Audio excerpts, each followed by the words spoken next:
Chapter 4, My Heart, Part 5. Why? Why are you here? Well, I came to take your head. You've been a bad boy, Dragwood. All this fighting left your headquarters wide open. Grag. As Dragwood glared up at him with malice, he noticed the sword lying beside Wine's feet. His wounds burned, scorching hot against his skin. The taste of iron filled his mouth. He just needed to grab the sword.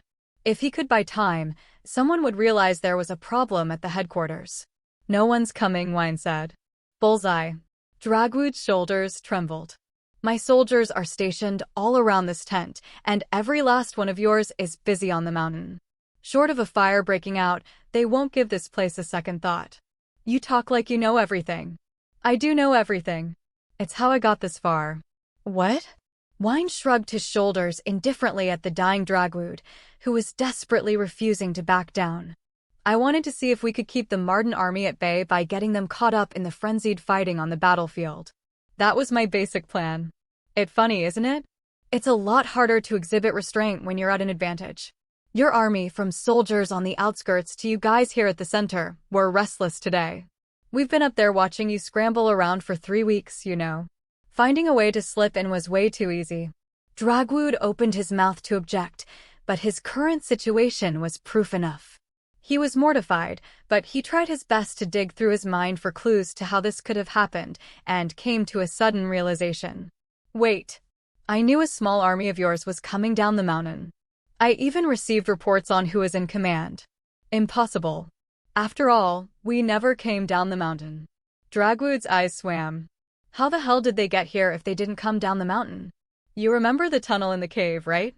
His consciousness was fading away. No way. They said clearing the debris from the cave-in would take months. Next to that. Wine smiled merrily. The miners dug us a tunnel right next to it beforehand, one leading right from the mine to the cave. His entire body shook. Impossible. The purpose of the cave-in wasn't to get rid of Marden soldiers. It was to make you forget about the cave altogether.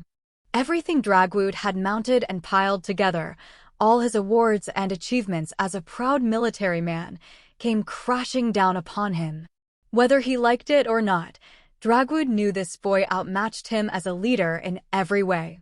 Then, all we had to do was open up a new tunnel, put on your armor, and go outside. No one would ever guess we were Natra men. We just happened to run into Logan on the way here. So you're saying we were wrapped around your finger this entire time? Dragwood coughed out. Look. The sword. By his foot. You can still move. Accept it.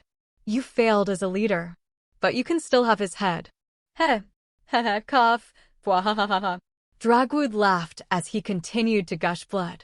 Laughed and laughed and laughed, then, Collecting the last of his strength, he dived with all his might for the sword by Wine's foot.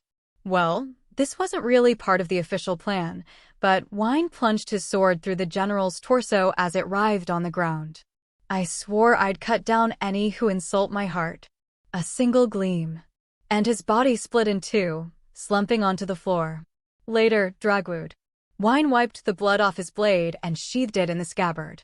Beside him, Raklam had removed his helmet to bow reverently. That was marvelous, Your Highness. You call this marvelous? Oh, come on. Why are you crying, Raklam? My apologies. I was so moved by your swordsmanship. Okay. We better get going. I might have said otherwise, but their troops at the back of the mine might send people over once they realize Logan's gone. We'll continue to set their base ablaze according to your plan, correct? Right. Focus mainly on food and supplies. We've got to make it clear something's wrong and throw them in a panic so the rest of our men can crush them. Let's go. Understood. They hopped back on their horses and lowered their torches to engulf the camp in flames. It spread in an instant, and the corpses of Dragwood and his men were swallowed up in the dancing fire. The ash quickly rose into the sky, sending a message to the soldiers fighting on the upper levels of the mine. Hey, look over there. Is that fire coming from the headquarters? Wait. Is this another attack by the enemy? No Marden soldier had forgotten the fire from the nighttime raid. They carried the trauma of those flames, and for this reason, their composures began to crumble as chaos spread among them. When the messengers reported the deaths of Dragwood and the other commanders, their hesitation grew fatal. There were those who resisted, those who tried to withdraw, and those who were simply dumbfounded. Without any guidance, the Marden soldiers had lost the power to fight. As the number of casualties grew, the Marden forces practically tumbled down to the foot of the mountain in retreat. The sun was beginning to set as Wine and the others made it back up to the summit. They were greeted with praises and cheers from the soldiers, whose blood was still boiling from the heat of battle. "Oh, His Highness has returned. Your Highness, I'm glad to see you in good health." The strategy worked like a charm. Most of the soldiers were injured. The death toll wasn't that small either. But their faces were lively and energetic as they celebrated Wine's safe return and extolled his praises. "You did extraordinarily well, every last one of you. There is no doubt today that we delivered a heavy blow against the Marden. Victory is close at hand. Think of this as our final hurrah and stay focused. Yea. The soldiers' war cry shook the earth. Wine moved forward to walk among them and share a quick word or two with each one. The old General Hegel was waiting for him in the distance. "Hegel, thanks for holding down the fort while I was gone." "No such thanks are needed." He bowed reverently. "I'd like to hear an update on the current situation. What's going on with Marden?" "Of course. They've given up on sieging the mine. I believe they're now strengthening their defenses on more level ground some distance away. From their current location, I'm guessing there's no possibility of another attack. Probably because they're fighting over who'll succeed as leader and whether to continue the war." "Do you believe they will, Your Highness?" "Not a chance," he said with conviction. "We've proved to Marden that they were overexcited for a war that turned into a huge failure. That must have killed any remaining morale. Not to mention most of them were burned to a crisp. I bet the commanders will put all the blame on the late Dragwood and decide to withdraw. Well, if anyone takes command here and fails, they'll have to take on the responsibility for losing this war." "That makes sense," Hegel agreed with a nod. "Then comes a meeting to reach an agreement and reconcile. That's my real battle." Wine couldn't fail this time. He'd palm off the stud of a mine back to Marden using every last trick he had. "I need to start laying the groundwork. I'll have Ninim help out too." With that in mind, Wine came to a sudden realization. "By the way, where's Ninim?" "Lady Ninim is going around to each group, checking on their injuries and casualties. She should return shortly." "I see. Well, let's have a little pre-victory drink until she gets back." Just as he was about to ask Hegel to join him, an uproar came from the edge of the mine. They looked at each other and immediately ran toward the source. "What's wrong? What happened?" Your Highness, well, please look over there." The soldier on guard pointed at the plains the Marden were occupying. Wine looked over and could hardly believe his eyes. The Marden army was marching farther and farther away. Does this mean they're withdrawing? With their backs to Natra as they slouched toward the border, the army was clearly withdrawing. There was no other explanation. But Wine had his reservations. Sure, it'd be great if they pulled out completely, but it was happening way too soon. Anyone with the power and rank to make this decision should have already joined Dragwood in the afterworld. "Hegel, do you think they're trying to fake us out?" "No, from the looks of it, it seems like they are retreating. In their current state, the soldiers wouldn't be willing to pull such a petty trick." Wine groaned inside. It's not that he wasn't happy about Marden retreating so quickly. The sooner they left, the sooner they could start negotiating. But he still couldn't help but think something else was going on. Your Highness, pardon me, but..." A timid soldier next to them suddenly spoke up. "Could it be this really means we won?"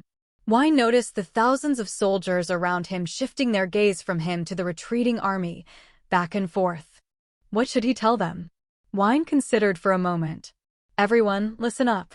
The Marden have turned their backs on us and are running home." Even the farthest soldiers turned their ears to listen to his announcement. "However, it very well may be the start of a despicable plan against us. All the same, if they're using an underhanded tactic, they have all but admitted they're no match for us," he thundered. "Therefore, I shall make a declaration right here. We Natra have won this war."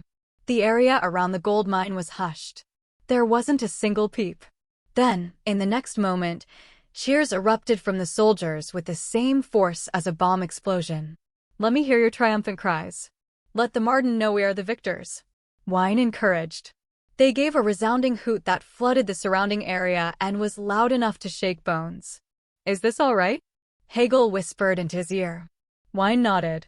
There's no doubt they're up to something and will be ready to strike back soon enough. We're preparing by boosting morale. Don't drop your guard, Hegel. As you wish. He bowed respectfully. Weaving her way through the hooting crowd, Ninim appeared before the two. So this is where you were, Your Highness. Oh, Ninim. What's wrong? Wine could sense something was off. I heard you'd been examining the injured. Is it worse than we thought? No, our soldiers actually suffered less than expected. She shook her head. It's something else. Your Highness, we just received word from one of our spies in the royal capital of Marden. Oh? What? Did Fishtar get so mad he went on a vassal-killing spree? They've surrendered, she reported. It took Wine several seconds to process this information. Surrendered? Yes. Marden? Yes. To whom and how? To the neighboring country of Cavallina. They were unable to hold out against the large-scale assault, since the majority of their troops were fighting here, and King Fishtar was killed, so what the hell was Marden doing? How the hell could Fishtar be so friggin' dumb? As various curses tore through the back of Wine's mind, the more present half of his consciousness was able to arrive at a more important issue. Hey, Ninim. We were supposed to meet with Marden after this, right? To reach an agreement. Wine somehow managed to speak with a bit of civility. What do you think will happen if we try now? Ninim couldn't meet his eyes and answered apprehensively. Seeing they've been destroyed, I imagine it'd fall through, huh? So that's it. It'd just fall through. Wine gave a small sigh and looked up at the sky. Then he screamed. What? The heel. His futile cries were swallowed up by the soldiers' happy chants and faded away.